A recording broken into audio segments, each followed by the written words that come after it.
Hi guys, it's Dom here from Soundsphere magazine and Gimme a Whole Yeah. Just had a wonderful opportunity to chat to Big Damo, or as you might know him, Killian Dain in NXT and WWE. We talked music, we talked about his career, we talked about Sanity, we talked about football, we talked about pretty much everything over the course of just over an hour. So I'm really proud of this interview and I hope you guys enjoy it. It was a pleasure to do and I wish Damo every success because he's such a talented lad, and yeah, I hope you guys enjoy this. So thanks very much, and we'll see you soon.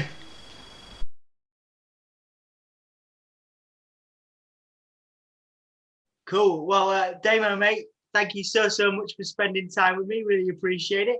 Um, First question for you, man. I like this a lot because it means so much to different people. So I work with young people as part of my day job, and they're always asking me like, "Oh, what is success?" You know, they look at you, they look at Big Damo. You're successful on the Indies. Obviously, you're in America now. You've been with WWE. You've done all kinds of things. And then, I'm never going to get there. I'm never going to be that. I'm never going to be as successful as that. So, and success kind of means different things to different people. So where you're at now in your life, with all that you've done and all you've achieved, what does success mean to you as a person?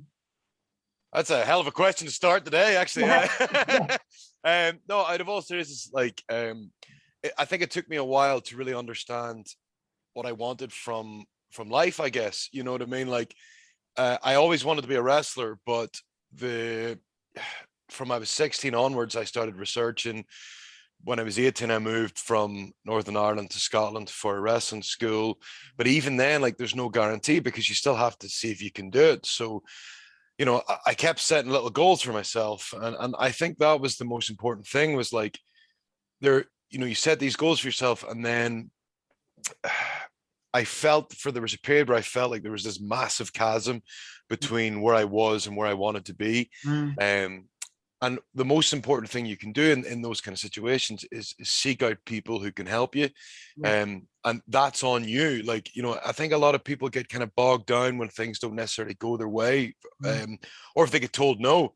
mm, Listen, I got told no plenty of times by WWE before I eventually got signed. And it was actually, I had actually come to terms with the fact that I might never go there. right. And I was ready to go to Japan. I actually had everything set up to go. And then they came in for me, it's one of those crazy things that like, I think people in today's society are very quick to consider something a failure or whatever else. But Yeah. the truth is, the most important thing that happened in my career was learning from every mistake, because I Mm, made every mistake possible. yeah. Um, I fell out with people. You know, said or did the wrong thing, but like the important thing is how you learn from that and how you Yeah. adapt and how you get better. And the most important thing I think is like somebody asked me, funny your question. Somebody asked me a very similar question recently, and there was a thing in the back of my head was like, well, what you want to try and do every day, no matter if it's just 30 seconds, 5 minutes, 20 minutes, an hour, 5 hours, 8 hours, whatever, is try to be a little bit better than the day before. So Mm, whatever it is you're focusing on, whether you play an instrument, whether yeah. um you online game, like there's thousands of things you could be doing. But say if you want to be a wrestler, how do you, okay, I can't go to a wrestling school today, but I can practice promos, I can film myself, I can study up, I can then send it to people, I can create a community around me, Mm, um with people who I can get feedback from. And like, listen, like, I think the situation I got in was I'd been wrestling for 6 7 years, mm, and I knew that I needed to get over a hump. So yes. I Yeah. started really pushing the boat out to find new coaches and new people to talk to. And I was very lucky that I met Robbie Brookside. Amongst others, I met Mm, like, Finn Balor and about all these different people at different times in that period. But mm, Robbie Brookside really took me to the next level, yeah. because he was a wonderful coach with great experience. And he helped me believe that I could close the chasm Mm, from where I was to where I wanted to be. And his main thing for me at the time was, what's your X factor? What right. is it Yeah. about me that, and at the time I'd short hair. I looked just like everybody else. Mm, I was sure I was an okay wrestler, whatever else, but I didn't really stand out. mm, And a couple of years that really, weighed on me, and I started thinking about it, and I was able to come up with the character, the Beast of Belfast, yeah. that came in about late 2013, almost by accident, actually. the ICW commentator at the time, Billy Kirkwood, I'd started growing in my body hair and things like that because, you know, everybody was shaving, and I just kind of realized everybody's looking like that. So I saw that there was a little gap in the market at the time. And Billy Kirkwood, the commentator, he called me the Beast of Belfast, and that was it. I was like, that's what I was looking for. And it was the right thing at the right time. And then I was able to start pushing that and expand upon that. But that's, you know, listen, like there's people who I know in this industry and in a lot of industries who kind of like are too quick to ignore advice, or they're, you know, too scared to admit that they need help. You know what I mean? And it's sad because like that, it gets in people's way. I've seen, you know, guys who were brilliant soccer players when I was a kid who never got past junior levels and whatever else because they weren't able to listen to what they were being told and things like that. And but that's the same in wrestling. I've seen it 1,000 times in wrestling. You know, there's guys who were much better than me but got to a certain point and then never got better because they were like, I'm this good, and that means I'm better than everybody. And so the best advice I can give to a young person is, no matter what walk of life you're going to be in, no matter what dream you have, you can go towards that dream, even if it's just 30 seconds a day. There's always something you can do to make that dream happen, and it's up to you who you surround yourself with. If you surround yourself with negativity, then you're going to be a very negative person. But you surround yourself with people who are pushing you and actively trying to help get you to the next level, then you will be a success. And I've been very blessed with the people who've been in my life over the last 15 years. Absolutely, well, over my entire life, sorry.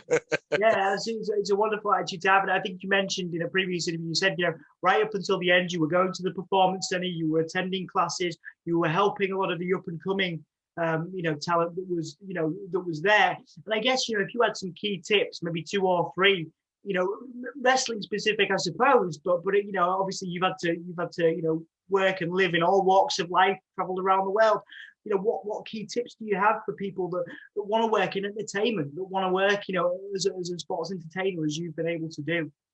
Well, anybody in the entertainment business, like I think that the number one thing you have to remember, like if you're going to be into acting or performing or entertaining, you're no longer you. You're going to be playing a character. You're going to be playing a role, but that doesn't mean, you know, that's the excuse to be, you know, an arse about it. You know, so and like, you know, that for me coming into the performance center and stuff like that, that was I really fed off the energy of the younger guys, because you know, you can see the hunger in a lot of them. Not all of them, but the ones who have that are the ones I find myself gravitating towards. And like, there's still a few of the lads who are only brand new, who I go and work out with on at the weekend and stuff like that, to try and help them and stuff, because, you know, as I said to you about Robbie Brooks, that he was so important for me. Among others. So like it's not just Robbie. Like, there was a lot of people on this journey who, like Johnny Moss, for example, he's a coach now in NXT UK. He was one of my first real idols, because he was in incredible shape at a time when people weren't. So he looked like he belonged right from the start, and he stood out in 2004, 2005. Like, he stands out now. He's still in incredible shape, but you know, he kind of made me realize, like, when I started training with him, like, how hard he took it, whereas it was much harder than what we were doing at the time in the schools we were in. And that helped a lot, like, because you know, you have to take it to the next level, because you have to treat it like, whether it's a sport or an entertainment, you need to your training or your education should be taken just as seriously as a professional athlete. You know, like, for us, we all started improving. The more we were able to get in the ring and work out, the more we were cutting promos, the more we were accepting feedback and criticism and advice. Whereas, you know, as I said, the people who shut themselves off from a lot of that are the ones who get stuck in the mud. And you know, as I said, there was way more talented people than me who washed out, you know, and it's sad to see. So I would say, like, always be open to criticism. It's incredibly important. Now, don't get me wrong, that doesn't mean, you know, your Twitter followers, you know, that, like, it doesn't mean people who are being nasty or whatever to you. Like, some people are just being nasty for nasty sake, but you know, there's going to be people who are genuinely trying to give you advice, and there's going to be people who are more experienced than you at no matter what job you're in. Go to them and ask them. Like, you'd be amazed, like, how many times, like, especially in the wrestling industry, but I know this is the same in the entertainment industry, where you'll have an older actor, an older wrestler, whatever, and nobody's going to pick their brain. Yeah. Like I know Doug Williams said this years ago. He said like very few people were coming up to him. Yeah. And it blows my mind because like every time I saw Doug, I was like, hey Doug, Yeah. blah, blah. But like, and he sent me a lovely message a few years ago. Because like I was one of the ones who was, actively trying.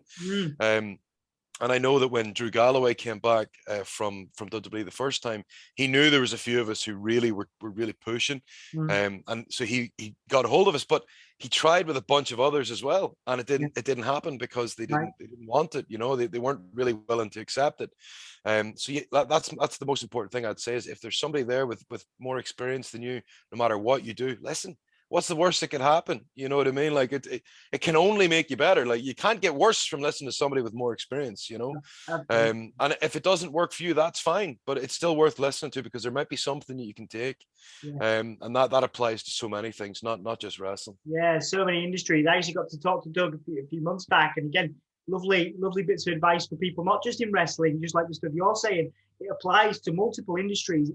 It's taking that experience level, being open to the people that have been more experienced, that have been in the industry, that have seen it, done it, as you have done now and are in a position to do. So hopefully people will be able to listen to you and really take in your knowledge. Honestly, well, that's my goal. Like I've got a bunch of goals like for this once I can start getting going again. But one of the main ones is like identifying who really wants it in the next group and trying to help them like I got help. Listen, some of them will take it and some of them won't, but I know for a fact there'll be one or two who will listen and they'll end up doing much better for it. I've been very blessed, and like a lot of the guys who I did train and the girls who I did train have ended up getting signed to some of the biggest companies in the world. But listen, there was a lot of ones who were just as talented who didn't, because they weren't able to maybe put in that extra effort or whatever else. Like that's like everything, you know what I mean? But I'm hoping that whenever I go back, I can identify a few who really, really want this. I can give them a bit of a leg up, like as I said, the Brooksides and the Galloways, even Doug and everything else, gave me, because sometimes like you need to hear something at the right time, whether it's, and like, listen, there was a period where we weren't getting criticized at all. And I started working with Finlay here at the Performance Center, and he was the first one who'd criticized me in years. And it was the best day of my life because like, it made sense, and he wasn't doing it out of spite, out of balance. He was doing it because he had the experience, the talent, and the ability to explain it to me. And it made so much sense in my brain. And now I'm able to take what he taught me and bring it out to the world again. So like I'm actually quite blessed that I got to work with him. It was the final thing that I've done for the last couple of months. I was working with Finlay, and he's been my idol since I was 12 years old. But being able to take some of his knowledge with me for the rest of my career is brilliant, because then I can then pass that on to the next group as well. So listen, like the Dougs and that of the world, like the ones who are willing to pass on the experience, you have to listen. that's the key, Listening is the key. Absolutely. One more sort of question along those lines before we talk about your next steps. One of the big things we come up with against is where we are geographically. We're currently based in Hull in East Yorkshire. And there's a big thing where people go, well, I have to be in London. I have to have been, I have to have lived here, or I have to live here. Or, if I'm going to live in Florida or move there, I'm going to have to do this and this and this. Now, taking those chances and opportunities, sometimes even getting there can be a barrier for somebody mentally. They're like, oh, they're not going to pick me because I'm from here, or they're not going to, give this chance to me because I'm not from this background. I don't have this money or something like that. And I wanted to know if you've ever had experience like that, because you've had to move to Florida, you've had to move again, you had to move from Belfast you had to move from Northern Ireland to Scotland. If you've ever had any of those moments where you're like, oh, balls, what, should I do this? You know what I mean? And what that felt like for you and how you overcame that fear to end up getting to where you are, because it must have been nerve-wracking at times to take those risks. Absolutely. I mean, I don't really I don't suffer from like massive nervousness or anxiety, thankfully. But don't get me wrong, when you have to uproot your life, that there is an element that's going, oh, you sure this is the right idea, whatever else. But no, listen, I made the decision when I was 15 or 16 that I was going to chase this dream, which meant I had to leave home. leave the country, you know. And like when the opportunity, then I was living in Edinburgh or something like that. There was a much bigger scene in Glasgow. There was schools, there was everything. So I moved to Glasgow, and like I really enjoyed my life that had built up in Edinburgh, but it made sense to go to Glasgow at the time. And then, like, you know, when the opportunity then comes to go to Florida and things like that, you know, by that point I was traveling the world anyway. I actually moved back to Ireland briefly while I was waiting for my visa, and so it was so funny because I was flying from Belfast to Germany and all these things, like, you know, which is a nightmare actually. Like I couldn't believe it. Like it was actually more difficult. Like living in Glasgow was actually quite easy, but like living in Belfast made it a little bit tougher.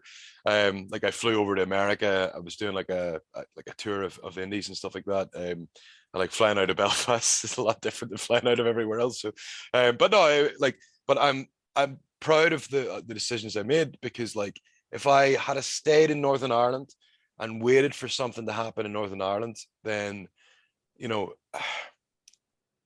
it's the best way I can describe it is it's no coincidence that I'm the only professional wrestler out of Northern Ireland, because I had to leave it. Now there is some really talented guys who are in Northern Ireland now, but I had a leg up because I got out of there, and I was wrestling people from all over. Whereas, you know, if you're only wrestling one group of people, you know, it takes you a lot longer to improve. So I was more than happy to make that jump, because I knew that like the bigger the talent pool, the better, you know. And that's the thing I said to you, like when I started like traveling from Glasgow to Leicester, was like, you know, that was like 5-hour drive every Sunday, you know, and then back again. You know, it sucks, but like it had to be done. You know, it was like if I hadn't have done that, then I wouldn't have maybe been able to advance the way I wanted to, you know. So the way I've always looked at it is like, if you commit yourself too much to staying in one area, then you're just asking for people to come to you, and that's almost impossible. Like people can get lucky and things like that can happen, sure, absolutely. But I knew that when I was 16 years old, my parents, we moved from the city, from Belfast to the countryside. So you're an hour outside Belfast in the North Antrim coast. And there's no way anybody's coming looking for me in the North Antrim coast. I can tell you that. And it's like, listen, I could have happily got a job there and lived the rest of my life. It's a beautiful area and whatever else, but I would never have been able to live out my dreams. You know what I mean? So it's like, you know, no matter where you live in Britain, Europe, USA, Japan, whatever else, like if you have to move, you move, you know, and because one day you'll be able to retire back to that place. And very happily, you know, that's what, you know, we will eventually do, is we'll retire back to the UK or Ireland, whatever we decide. And you know, we'll be able to live the way we wanted to live, you know. But that I might not have been able to look at it that way if I'd have stayed in Ireland, you know. And I don't know how I would have eventually probably went to school in Ireland but I would have been 2 or 3 years behind myself. And you don't know how things could have went. I wouldn't have met my wife. I would have met a lot of the friends I met along the way. I wouldn't have had the experiences that I had. I wouldn't have met the people who all had such pivotal times in my life. I maybe could have become a wrestler, but I wouldn't have got this far. And like, you know, as I said to you, like I was the only Northern Irish guy, which, you know, it's only now hit me like in the last couple of months. I was like, I was the only one, you know.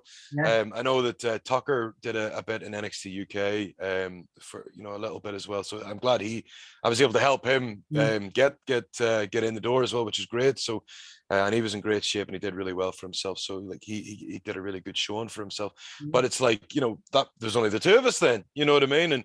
And yet I know that there are really talented lads in Northern Ireland, but you know, the hardest part is, you know, you have to push the boat out. You have to go to England. You have to go to Germany. You have to go to these places. And you know what? You have to sometimes suck up your pride and accept that little bit less money. I think, like, I know there are a couple of my friends in England kind of waited for chances for too long and maybe missed a couple of big opportunities along the way.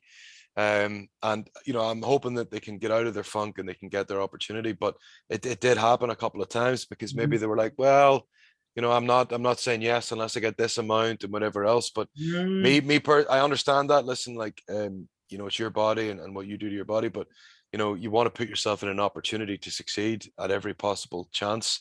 And people not seeing you at all is making it very difficult to succeed. So yeah, absolutely, man, absolutely. And it's great that you've been able to put yourself out there. I mean, that's an interesting question because I know what it's like. There's some nightmare you go through getting a visa for the US because I have like a journalist specific visa. Like I used to live in Boston. And I remember the difficulties there. Now, are you in a situation now where you can stay in Florida and really build your reputation without the kind of hindrance of visa worries? Or so I have a period where I won't be able to like debut the day after my days expire, sadly, because I still got a few hurdles to go through. But I'm in a much better position than sadly a couple of the lads who got let go in this period because we applied for things outside of the company, and we went full steam ahead on it. Whereas a lot of guys were maybe doing stuff through the company, and then if they get cut, then those processes stop. Sadly, and there's a couple of girls, a couple of guys who are kind of in that position. So I'm quite thankful that we did it our way, because last year, when the cuts all started happening, you started thinking anything could happen. At one point, we weren't sure if they were going to have any live wrestling for the guts of the pandemic. So we got very lucky that the governor of Florida here decided that it was going to be okay. But if he hadn't, then we'd have been, who knows? Like a lot of us could have been released a year ago or longer. But because of that, we made our decision, my wife and I, to do things outside the company, and it's worked tenfold because hopefully within the next couple of months. I'll be completely free to do what I want, which is great. But listen, that's a decision we made, and it worked in our favor. So kudos to my wife and I. Absolutely. I mean, the reason I bring it up is because again, it's a different perspective. A lot of people think you work for these companies and they've kind of got you covered. But if you go and achieve these dreams and go and get jobs in different countries, what happens if you lose the job? That's it. Well, I think the main problem was like years ago, there would be guys who would come, wouldn't like it, and then they would leave. So obviously the company wants to protect themselves from those eventualities, so that I guess that's why it's a little less what's the word I'm looking for? Is it again a little less friendly? But I know it's because there was guys who came from all parts of the globe, and then we're like, nah, I don't really like falling over. And I understand that, falling over sucks, but man, absolutely. But there's something to be said for kind of covering your back, in that eventuality. You were, I've spoken to a bunch of people, across different industries, and again, touring bands, for example, they kind of, they're in the band, and then when they leave the band or when they get cut from the band, their visa, complications begin because they thought they were kind of covered. But it's because you're in that employment, you're working with that band, and you're working with WWE, you're working with that company. So as long as you're with them, it's fine. But what happens after that? So covering yourself, it's useful to have this chat with you because somebody who's thinking, oh yeah, cool, I'll go to America, I'll go work for Impact, WWE, whatever, AEW. It's great, awesome, fantastic, good luck. But you've got to have that sort of what's the word? Have that that thought to think, okay, well, what happens if, and how you deal with that. And it sounds like what you're saying is without tooting your own horn too much, you kind of thought ahead a little bit. But it wasn't even necessarily like that, I was convinced I was getting cut or anything like that. It was just in the back of your mind, you're thinking anything can happen. And I'm just so glad that we made the decisions that we did because no matter what, say, even if I don't want to take work, I'm covered to stay in the country with my wife, so no matter what, I can at least do that. So, so that's the one good thing. But obviously, like what I want to do is I want to work, and that's the important thing. Like if I didn't want to work, I'd be okay. I could be a house husband and whatever else. But I'm still a bit young for that. So. Man. Yeah, man. Well, I think it's going to be an exciting time for you for sure. And I guess here's the question. It's an interesting one to ask, and the way to ask it. You mentioned goals. Now, you're a Twitch streamer now, and I know in your previous interview you mentioned your bucket list of matches. You wanted to work with a guy like Miro, who obviously is making you're doing very well on Twitch and in video games, and you do Tekken and FIFA and stuff, which is awesome. Is that where you're headed? Are you going to be a Twitch streamer as well as a wrestler?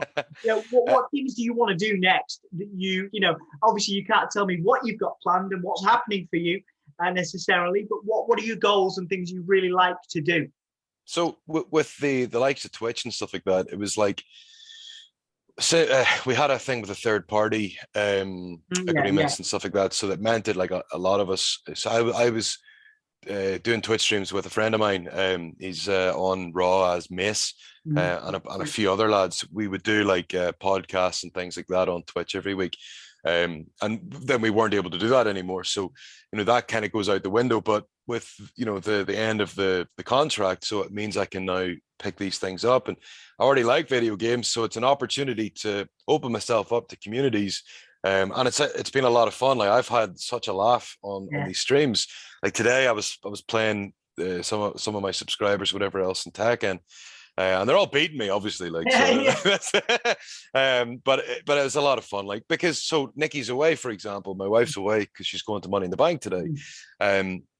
So what I could be doing is I could be out drinking or whatever else, or I could go to the gym, go for a walk, do whatever, and then do some Twitch streaming. So there's a couple of options you can go with, and the last thing I'd want to do is waste my time, and the important thing about like doing the Twitch stuff means I'm having fun, but I'm also potentially setting something up as a fallback option if I ever get hurt. And like the truth is with this industry, it's highly likely. Listen, I don't expect to become a top Twitch streamer at all. But it's been fun to do. And like, it's given me something to look forward to when my wife's away, and it's been great to, especially because I've got these 2 months, 2.5 months, whatever it is, to with time to fill. And what I was doing yesterday, for example, I was at a friend's house. He's got a ring in his garage, garage. Jeez, he's got a ring in his garage. And used to it now, man.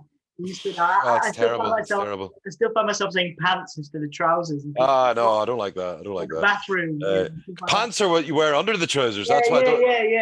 I like some of the things that they say, but like I do find myself saying things like "but" because I'm trying not to say "arse." You know what I mean? So I think there are things I do, but what the thing about the twitching and stuff like that is it's just opening up to like a community that I was talking to a lot like a year ago, but we weren't able to go back to. You know what I mean? So now I can go back to it and I can actually enjoy it. And it's very positive. It's a lot of fun, like because social media is very negative at the minute. So the Twitch stream's actually been a lot of fun because I'll have people bantering with me about football, which is great because like, one thing I miss from living in Britain is the lads for football and stuff, you know what I mean? Like, and so few people in wrestling are into football, which annoys me. But that it's just the way it is. Like even the English guys here, like Drake Maverick barely likes football. It's very annoying.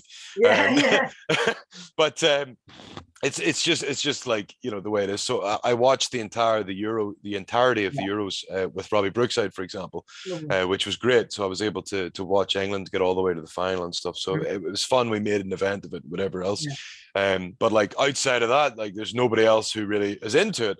So being on the Twitch and stuff like that, I've got people bantering with me and whatever else about transfers and blah blah blah. It's been fun, like and little things like that. Just it makes the day like really good. Like there was a day we were on and like I had a bunch of football fans all on at the same time, and I probably must have bamboozled the Americans who were watching or whatever, but it was a lot of fun. Like and again that just gave me something else to do with my day that was more positive than over COVID we watched so much television, right?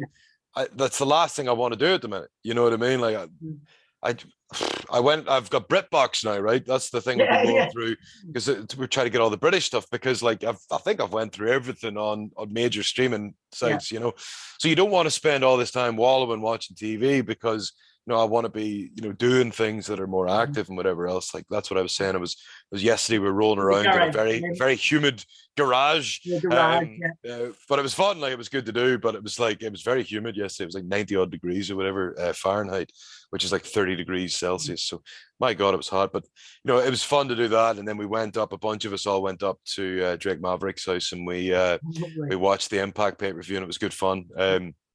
Just like to get together, because we couldn't get together during COVID and things like that. Like literally just work, and then the supermarket was the only time I think I left the house, whereas now, we can go to the cinema and all this kind of stuff. So, but so, just trying to fill my days positively, and that's Twitch has been brilliant for that. But I also over COVID, I bought an electric drum kit. Oh, nice. I played drums from I was 16. I played for years, but I sold a kit when I was 22 to pay rent, I think it was, or 21 to pay rent. And I never played again. So I used Black Friday, I think it was. I bought an electric drum kit, and nice. It's been a lot of fun playing again, and it's just been a focus. It's been like an added focus to get playing and doing it. I feel like I'm not wasting my time. I know that sounds really weird, but like relearning how to drum again has been hilarious, to be honest. Because I thought I was good when I was young, but I blatantly was not, by the way, right? But like playing a game was good because I found myself in the months leading up to buying the drum kit that I was tapping along a lot to songs. So there was a part of me that wanted to do it. And one of the girls in NXT, Alicia Taylor, she was a pro drummer. So I ended up talking to her, and she gave me good advice and stuff like that for buying a kit and whatever. And that was it. So I went and bought one, and I'm so glad that I did. It's another focus to have, and I'll probably start streaming some stuff with the drums once I figure it out. That's kind of one of my only issues. I'm not technologically savvy, so I'll get one of the lads to help me. Yeah, man, it's definitely. I'll tell you what, that's one thing I like, because I've taught in different parts of the world as a drummer. I have cerebral palsy, right? So I struggle with a double kick, for example, right? But I play heavy metal, right? So I used to be in a grindcore band, and then we did Thailand, and we did Europe, and I'm not a technical drummer, but it's all about the way that you play. Obviously there's the hitting it's hard or whatever, and sort of striking in different ways, but just the performance element of it always carried me through, because people were like, fuck, I like watching you play, you know what I mean? And so I do it because I love to play, and I think that carries through. So if you do it because you love it, people will respond to that, and you get better as you keep practice. Like you were saying, if you just sit there and don't try and learn, you're not going to get better.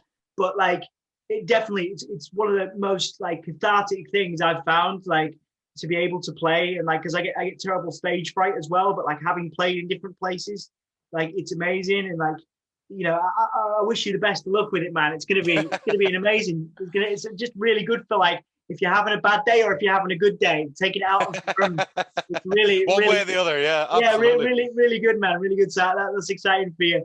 A couple more questions then, man, before we finish. You mentioned obviously you're playing drums, you're doing the Twitch. What is it that's motivating you outside of wrestling in general? Because obviously we talk a lot with people, so a lot of the young people I work with have depression and anxiety, and they struggle to get out of bed basically in the morning. They don't want to come in, they don't want to speak to me a lot of times, and you kind of try to motivate them as best you can, and they say, something they just don't want to get up. And I wanted to ask you if you ever have those days, right? Even as a sports entertainer, we traveled the world. It's difficult because some people think, Damo's never going to have a bad day because he's living the dream, right? But if you do have a bad day, and if you ever have, what is it that motivates you? Family, friends, people around you. What is it that drives you when you're having a bad day? What is it that motivates you, keeps you going? Well, I think no matter how successful you do, you're always going to have a bad day. You know what I mean? And I think that's something that people put so much pressure on themselves that they think, I have to do this, I have to succeed, or else, I'll be miserable, but I've the most miserable people I've ever met are the ones who are doing the best at this. You know what I mean? And it would blow your mind.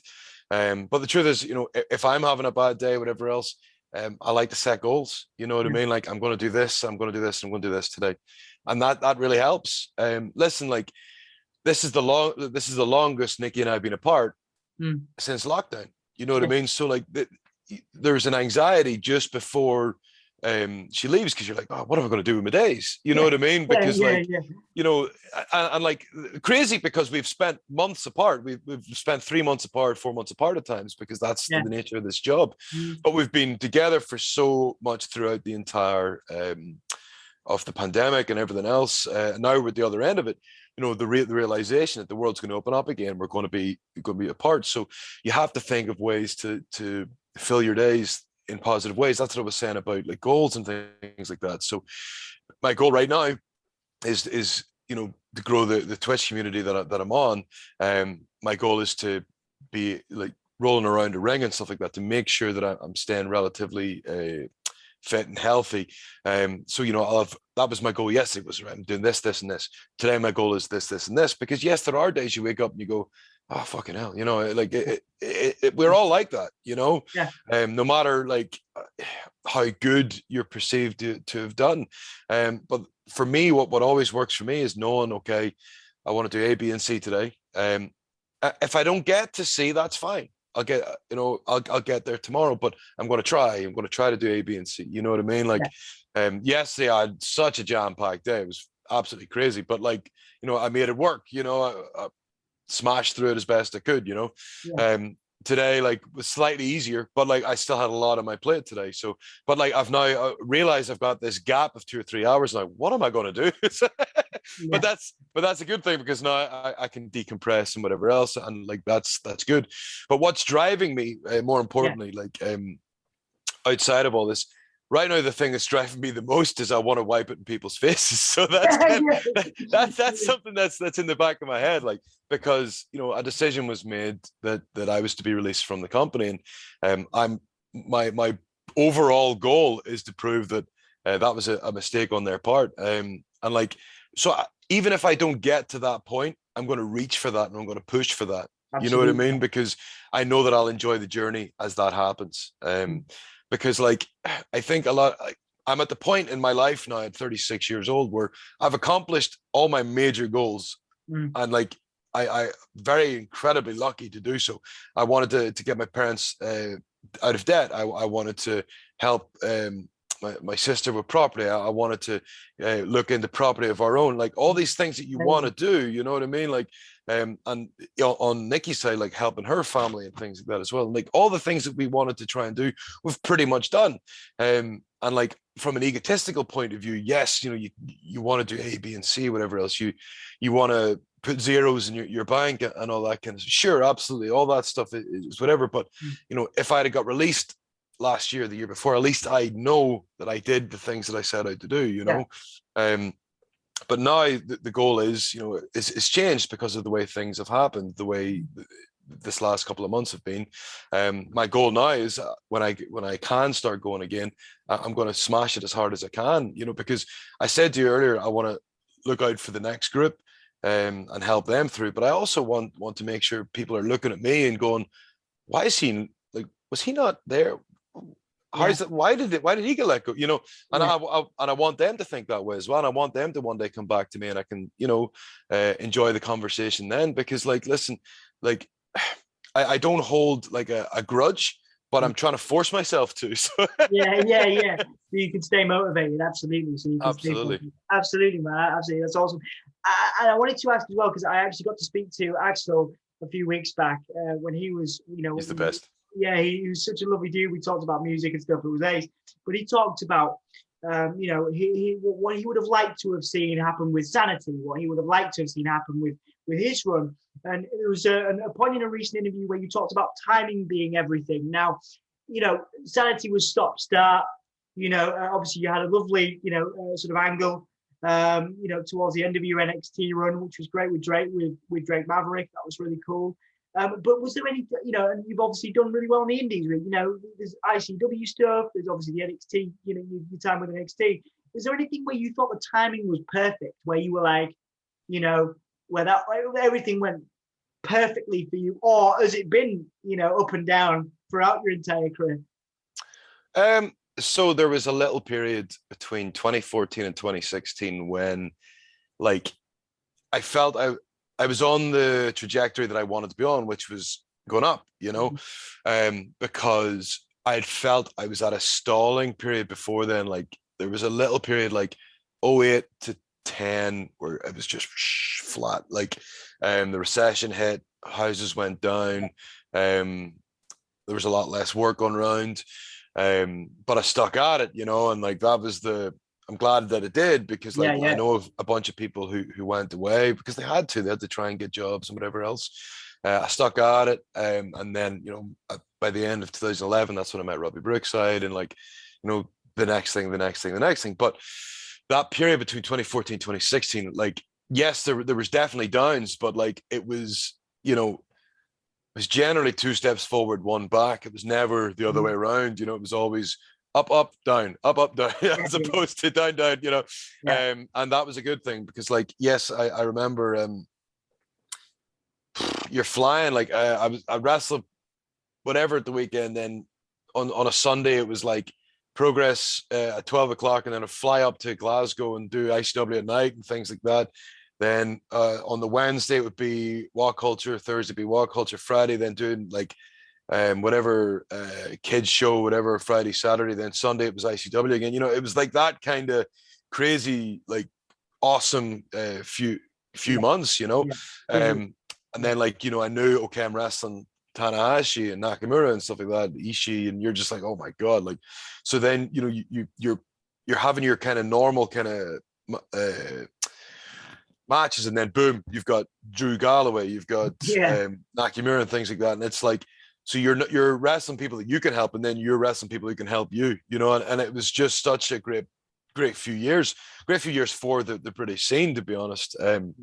Because even the guys who were just coming in after us, like the Pete Dunnes and stuff like that, like they were able to, like, if one of us was away somewhere, then they were able to fill in, and then boom, then they got a chance to get themselves out there, and it was a really cool kind of period.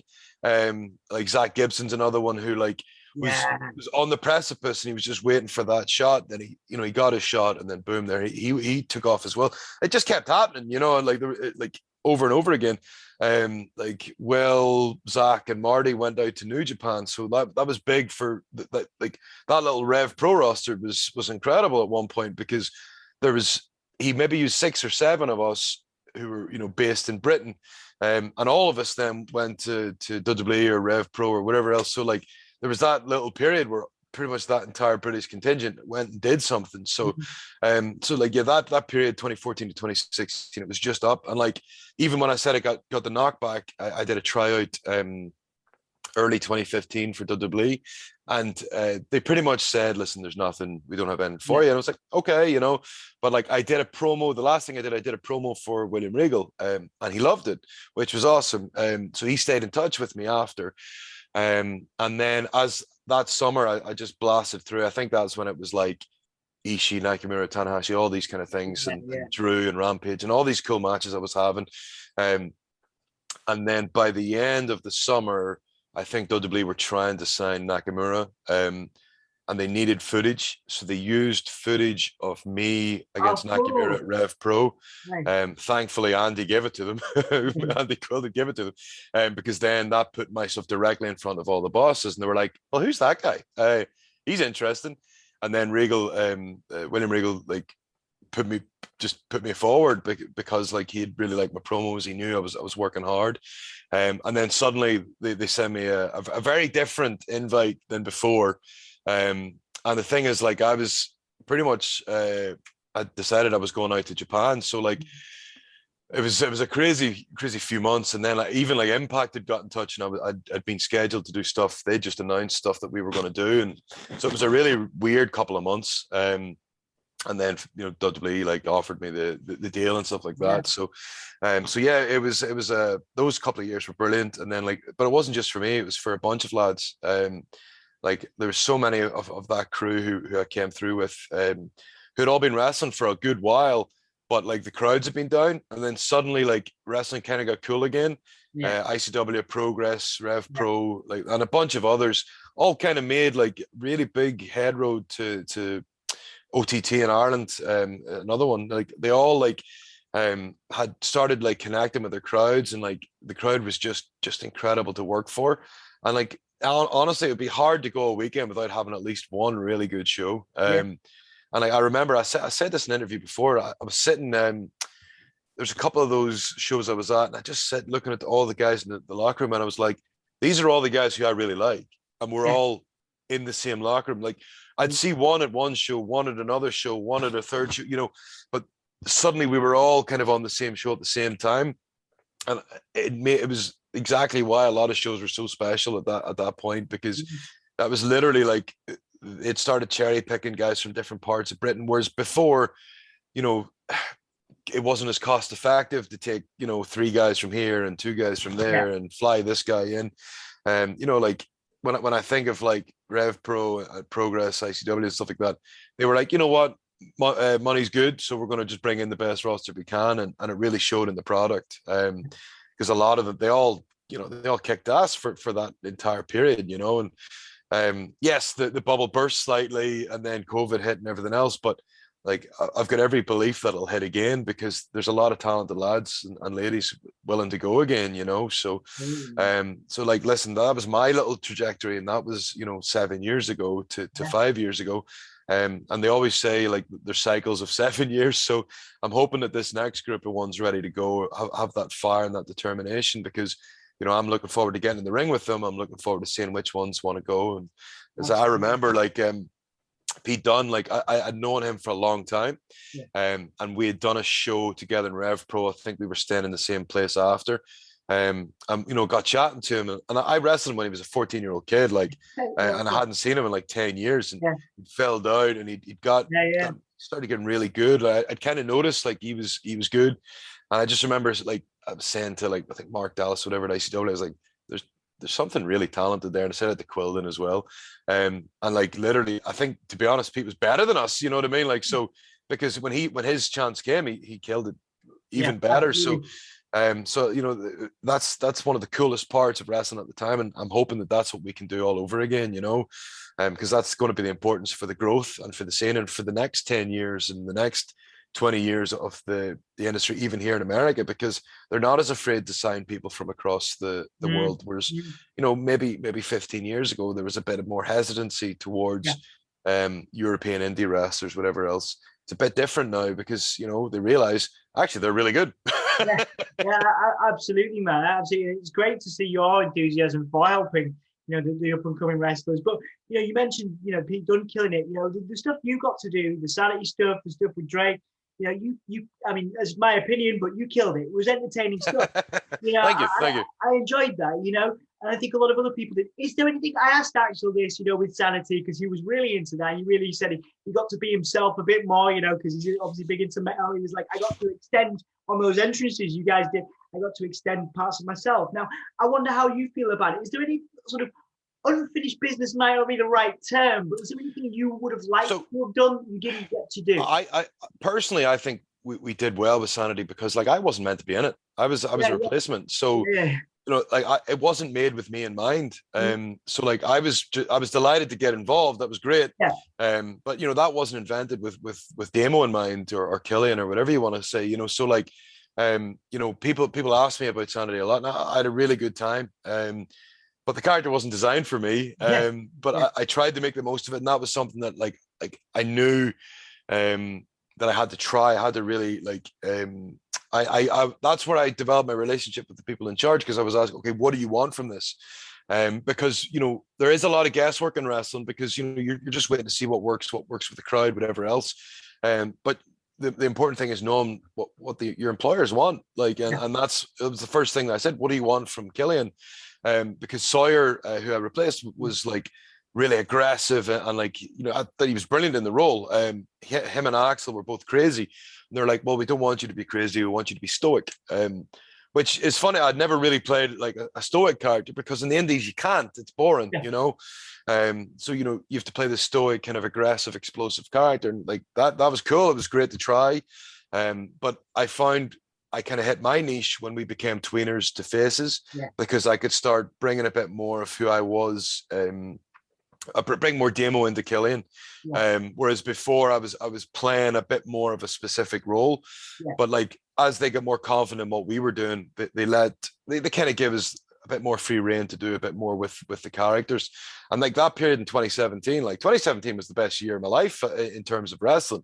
Like I was talking about 2015 earlier. 2017, you know, I was in WrestleMania, I debuted Takeover, main evented at Takeover. We did War Games. We did like the Fatal 4-Way we did at the end of December or whatever it was. It's one of my favorite matches, and it always slips my mind.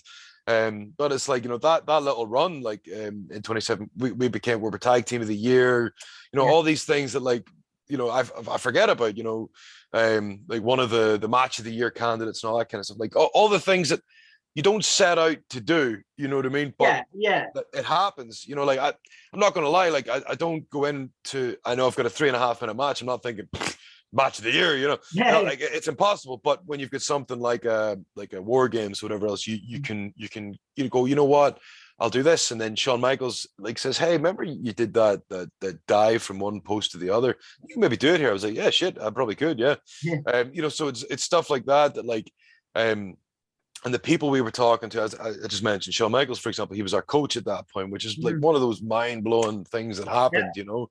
And then he watched all of our indie stuff, which is like hilarious.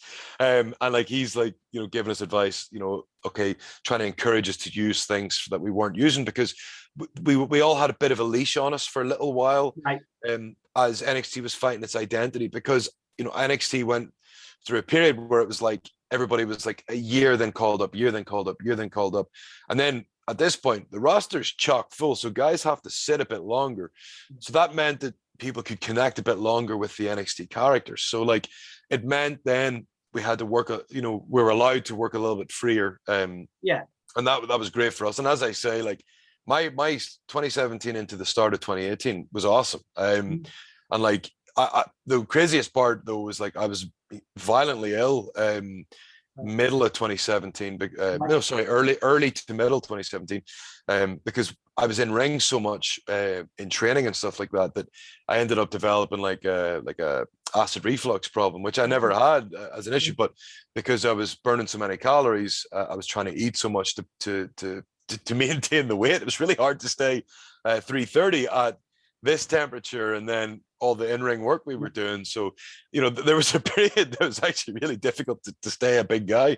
I lost like 50 pounds because there was just no way to maintain it. And I got really sick and stuff like that as well. So, but once that evened out by the end of 2017, like, you know, I can only eat certain things. I can no longer eat tomatoes and stuff like that, which sucks because I had tomatoes every day of my life, you know. But you know, you get smarter with how you eat, and like there's certain food standard quality here that's different than back home, and you don't know that until you start like cooking and things like that yourself. So, so once I evened that out, like on a professional level, and it meant the end of 2017 just flew. You know what I mean? Everything went really well. And like that period, there was nothing I would change. Like, I mean, they could maybe have capitalized a little bit more on our popularity, but like at the same time, it's like, what more could they have done? I don't know. So like, you know, but like, I don't have any regrets personally, because I had a great time. I got to hang out with my wife and two incredibly awesome people, in Eric and Axel, who will be friends for life now. And I'm one of those people who I'd rather not look back in anger, you know, not trying to quote Oasis, but you know, I'd rather look forward, you know, about what's next, because listen, everything that I've done got me to where I am, and like, yes, could things have been better? Sure, but you know, I might not have been a better person for it, you know. And I made, as I said before, I made a lot of mistakes in my life. I've missed weddings, I've missed funerals, I missed huge events in people's lives. But the people who really understood, you know, are the ones who stuck with me. And like, my job now is to make sure I can do my very best for those people as well, you know, outside of this. Like, you know, because wrestling is only a part of my story. It's only a part of my life. You know, there's a huge chunk of my life that doesn't involve wrestling, you know. But no, out of all seriousness, like I wouldn't want to change anything. But I listen, I do believe that Axel should have had more singles matches. That's a definite. He was such a talented wrestler. I think they easily could have done something with Eric as a champion when we were heels. But like, you know, it maybe wasn't the right timing, you know. But for me personally, I thought like Killian's first run was as good as it could have been. I was used as kind of that place setting guy. You know, you beat me, then you went on to beat the champion, which was quite a cool slot to be in. And like the only thing that could have been better than that is like I would have been, you know, the guy who goes against the champ, whatever else. But like, you know, that's not everybody's role in wrestling, and I was kind of aware of what my role was. But I still wanted to kill it in every opportunity that I got. And like that's why War Games and stuff like that in the ladder match we did like were those opportunities to go nuts, you know. They kept kind of putting me in these multi-man matches because they knew I was going to do some cool stuff in them. So that's what we did. So no, it's cool, man. It was some amazing stuff and some great memories to look back on. You know, you mentioned obviously, you know, performing earlier, and you mentioned, you know, the stuff with Sanity. Towards the end of your run, did you feel like you were able to bring more of yourself into NXT, into the WWE mold? Because all those segments were very entertaining. There was a bit more personality. You were kind of, you know, you changed your attire up quite a bit. Like, were you more yourself towards that run? And is that what you're looking to continue in whatever it is that you do next? Well, one of the funniest parts of all this is like, you know, I went from being this stoic character to now being a part of a comedy team. So they've just armed me with a better CV than I had. So like, great, thanks for your help, WWE. So like, no, with the Drake stuff, listen, like he's an incredible babyface. So like that could have played out a lot of different ways, and he would have made it work because he is fantastic at what he does. I think he's one of the throwback wrestlers in that, like, you know, a lot of baby faces now all want to be ass kickers and they all want to be cool and whatever. He's one of the guys who just wanted to sell, take a beating, and then have people believe in him when he came back. So teaming with him was great. I said it in a previous interview. The only thing that really held us back was COVID. We just had a lot of bad luck. Like I had it, then our opponents had it, then the next guy we were feuding had it, then he had it. Like it was like, so that, you know, that's like 4 months of the year that just immediately get cut. And like, so I've got a lot of respect for the creative team and for the guys in charge, because like there was no way anybody could have known that any of this was going to happen, how this was going to happen. Like, and I was in full isolation and I still managed to get it. So you know, what can you do? And like, so I can't look back in that and go, oh, we should have got this, we should have got that, because listen, like pretty much every time something was about to happen, like Drake Maverick said, oh, we're cursed, right? But like every time something cool was about to happen, you know, something happened in real life. But like, you know, that was happening all across the world. Like, you know, whether it was on professional sports or whether it was in, you know, everybody's local offices and, you know, local work, you know, it was happening everywhere. So like, you know, you can't be mad about it, you know. But yeah, it was great because all the backstage stuff that we got to do, you know, I got to show a bit more personality. You know, I went from being like this incredibly stoic character to being able to have these little moments and say these things. Like they came to me with a George Michael quote they wanted me to say in a promo, and I was like, this is brilliant, like, because I never expected them to allow my character to be like funny. In fact, there was one thing they actually wanted me to do, the Shockmaster entrance where I fell. And that the only thing is, I said, the only thing is, if I do this, then that's it. I become a comedy character. And it was Triple H said, no, you're right. Actually, you're right. We'll have Maverick do the fall and then you react. And then you kind of keep that little element, because I was like, I'll do it. And I'll happily become, you know, your comedian. But if there's no way back, that's the problem. You know what I mean? Like, so, and it was Drake was like, no, I should be the one who falls, you know, whatever. I was like, oh, brilliant, you know. And like, you know, Hunter actually said this after. He said, no, that was a great catch, because, you know, when we write things thinking this will be really funny because we know you can do it, but we don't always think about the next stage because we've got 1,000 things to think about, you know what I mean? So that's one of those little things that, like, you know, I said, my only worry is if I do this, I become 100% comedian.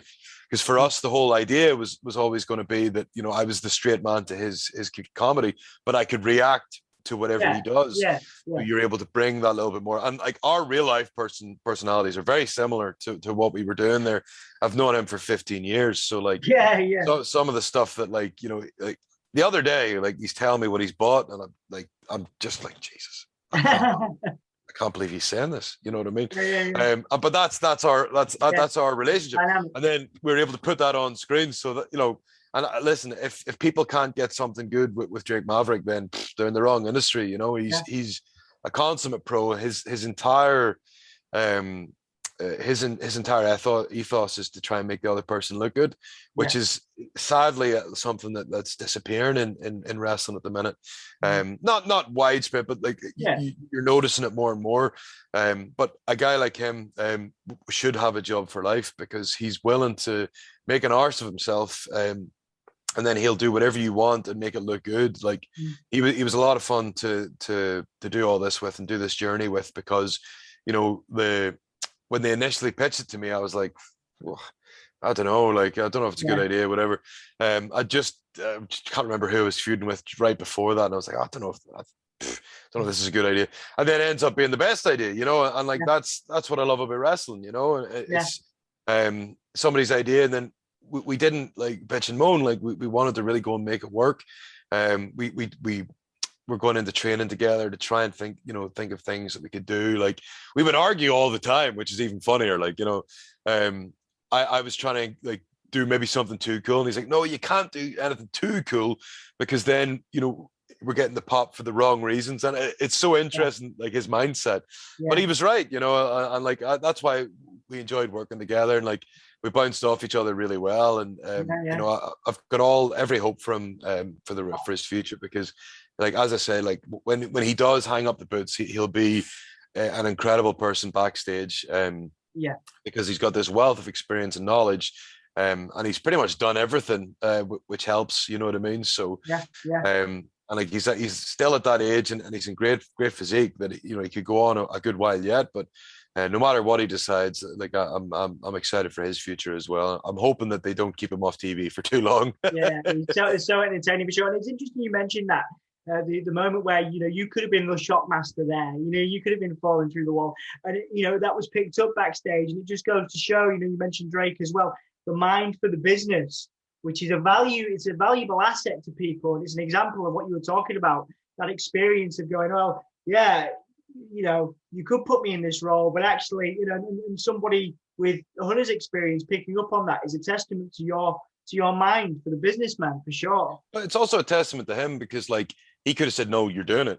You know what I mean? Right, but he listened to what I said and immediately went, no, you're right.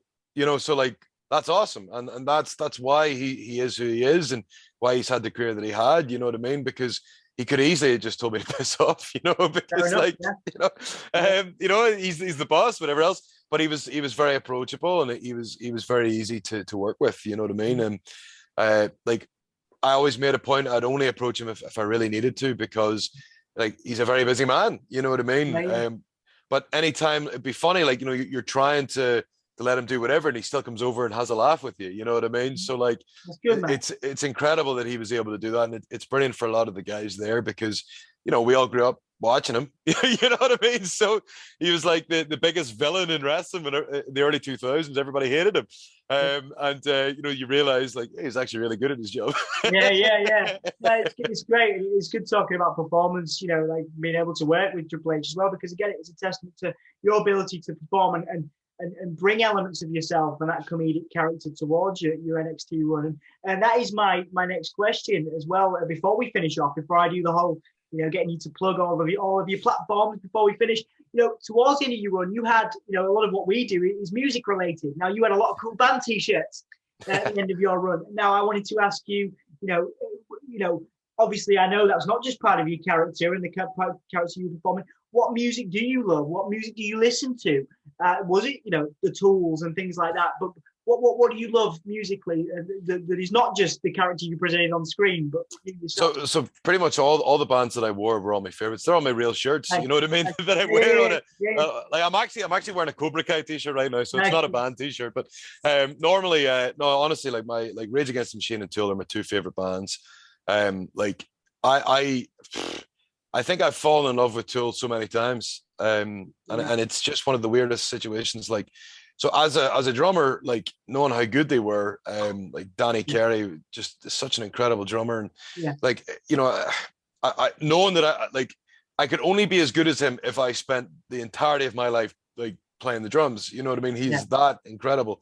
But like I just fell in love with the lyrics. Like, so when I first started listening to Tool, I was studying psychology in university. So like, because when I moved myself to Scotland, I went with the intention of wrestling training, and then use the student loan from university to pay for it. So, but I did go to class. So I did go to class. I did a degree in psychology, and like there's a song 46 and 2, which is based on Carl Jung's theories. So you're when I really figured that out, like it blew my mind that they were able to sing about that and do something so beautiful with it. And then like all the other Anima, Lateralis, there's just so many brilliant albums. Like I remember getting 10,000 Days the day it came out. You know what I mean? Like went to see them live that year. They played they were incredible. Adam Jones claymation videos and stuff like that, like live. Everything was brilliant. Rage on the other hand, like so I remember I first listened to Rage when I was maybe 16 and didn't like them. Which is bizarre because by 6 months later I was obsessed with them. But like in such a short time, I just really fell in love with that style, the angry rap music brought in with the heavy metal, like, and I became such a massive rap fan throughout my teens. It was weird. I didn't like Zach De La Rock when I first heard him. I was like, oh, what are they doing this for? But then I grew to love him. Like, and Rage I never got to see them live. That's the only bad thing. Like, I saw like Prophets of Rage and stuff like that, which wasn't quite the same. But like, it's fun, but like it's not the same. But like I'm going to try and see them this year. But like, so they were my two favorite bands. Like I loved Metallica growing up, but like the most recent albums turned me off them, sadly. I'm not going to bury them, but like they were great growing up. I was trying to think of everything else I was really into. There's like I've got a whole squadron and stuff, but like outside of metal and stuff like that, I really like Massive Attack. It's like a British kind of trip hop band, DJ Shadow and stuff like that as well. So I tried to vary what I was listening to. I went to see Massive Attack live. It was one of the best experiences of my life, man. It was so cool. Like, they're like, people don't know who they are until you realize I've heard all of their songs. But it's just one of those bands. They're always like House, the TV show, has like the Massive Attack is like the intro and stuff, and there's just so it happens so often. Like you're like, that's the Matrix or something. It's playing in the background of the Matrix, and you're like, oh my god, like, but like so I got really into them. But as I say, I'm really into rap music as well. Like so, like when I was a kid, like got really into NWA and stuff like that because it really kind of played off the political scene in Northern Ireland at the time. I'm not going any further than that. But like, whereas, so I've always been a fan of rap music and stuff. So Eminem, Nas and stuff like that. Like I got really into Lil Wayne for a while. I think he's so funny and so good. Like, but like, there's just so many I was really into, but like, I've tried to keep a relatively varied, like, so what I've been listening to a lot recently has been Nirvana and Audioslave. Like I got really into Chris Cornell, like, and just so gutted like that he died, because as I got really into them as I was playing the drums again, because that was just such an easy tempo to reacclimatize myself with drumming. I used to be a punk drummer, so I used to play like Pennywise and stuff like that, right? Oh, nice, which is ridiculous, but like I my wrists will never handle that again. Like, it's because I've been falling on my arms for so long, and then weightlifting, whatever else, so it has to be just a little lighter tempo. But like I got really, like, it was great played the entire Nevermind album and stuff like that, just to try and refine it, like and it's been fun because then I've really fallen in love with Audioslave, and like, it's mind blowing because I liked them when they came out, but it was just like as a passing band. But like, he just such a beautiful voice, and the fact that it went just perfectly with the music of Rage Against the Machine. You know what I mean? So yes, absolutely. So they've been all of these incredible parts, and then like, I still have like a bit of a punk influence and whatever else, and like Dropkick Murphys and stuff like that. We're like, I'm still an Irish guy abroad, so I'm going to be into the occasional diddly dee with metal, you know. So Yeah, but no, I've tried to keep a varied. I've tried to keep a varied music taste, you know. One of the bands I got really into with Axel was Stick to Your Guns, and he's a huge fan. Yeah, he's mad into them. yeah, And there was a couple other ones as well, like Straight from the Path. I loved, like yeah. they were a brilliant band, you know. They were kind of like a younger Rage in a way. Like I loved Right. a lot of their stuff actually. So like, you know, hanging out with Axel so much meant, you know, we would sometimes jam out to some of that stuff as well. So because I never really got into hardcore, I just kind of missed the boat, you know, because by the time I'd stopped playing, that was starting to really rise. Or sorry, modern hardcore, sorry. I'd started to rise. So I kind of missed that scene. But like, you know, Straight from the Path are one of those bands who I got really into, and like I find myself listening to a lot, you know. So and that's Axel's fault, you know. That's awesome, man. It's funny. Like I actually got to speak to Ken Casey from the Dropkicks a few weeks ago, which was really cool. Awesome. Yeah, and I grew up on that sort of trip hop sound as well, and grunge. So there's a lot of parallels there. Like I remember discovering Massive Attack, I think, on the Luther series, the album series, and then I got into like Tricky and that kind of 90s. Yeah, beautiful stuff. But yeah, the grunge thing, you know, an Audio Slave you mentioned, such impactful stuff, and it's great to see you're kind of revisiting that. It's a testament to it's almost like relearning it, you know. Yeah. It's a testament to music that's that powerful that you can go back to an album that's 10, 15 plus years old, you know, beyond that, and just re-find it and really find that enthusiasm, man. So that's awesome. My favorite song of all time is Jimi Hendrix All Along the Watchtower. That's my favorite song of all time, and every time it comes on, I'm like shut up. Yeah, shut up, everybody shut up, and I have to listen to it, you know. And that was a cover, like as a cover of Bob Dylan, you know what I mean? And it's but like Jimmy had just this atmospheric sound, this entire movement. And like he wasn't this amazing singer, but he was just such a beautiful showman, like, and his guitar work was incredible, like. But yeah, so he's one, like, it was funny, like, you know, I didn't love Lenny Kravitz, like he was trying to do that kind of style, but Fly Away by Lenny Kravitz became one of my favorite songs, and it's just a bop, and it was stuck in my head, you know, for such a long time. So I like the drum dead a lot because it's kind of one of my warm-up songs, you know what I mean? But I find myself singing, you know what I mean? Badly singing. But no, it's been like one of the funnest parts about right now is we've got all the access to every tune. When I was a kid, like we had to have cassettes and records or whatever else, you know. So now, like, I'm so blessed in that if somebody says to me, "Listen to the song," I can load it up immediately. You know. But I remember when, you know, we were trying to get like MP3s downloaded and stuff like that. And like, oh god. So we're in a very good time to be alive, because I can get access to every song that I want. Absolutely, man. Well, I look forward to checking out on Twitch the Lenny Kravitz jam sessions, man, for sure. That'll be soon. So once I figure out how to do it, you'll be able to hear me, like, probably slightly out of time to everything. Very exciting, man. Look forward to it for sure. Cool, man. Well, yeah, we've got to that point. I thank you so much for your time. In terms of your, you know, what have you got to plug? What have you got to say to the people that have followed you? As Killian Dain, as Big Damo, where can they find you? What is your message to your supporters and fans and people that have followed you and will continue to do so?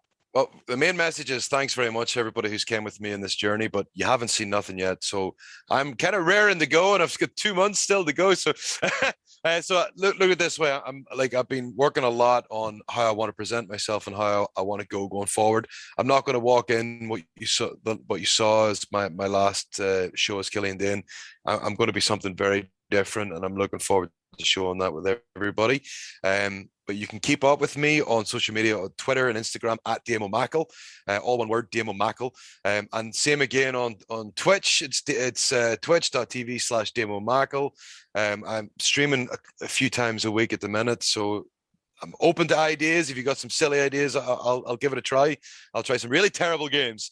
But yeah, that's the main ways to keep in touch. But most importantly, like, you know, I appreciate all the support so far. Like one of the weirdest parts of this process, the outpouring of positivity was incredible. Like, I don't really get emotional often, but I was very emotional literally like the day after, whatever it was, because it was the wonderful messages people sent me.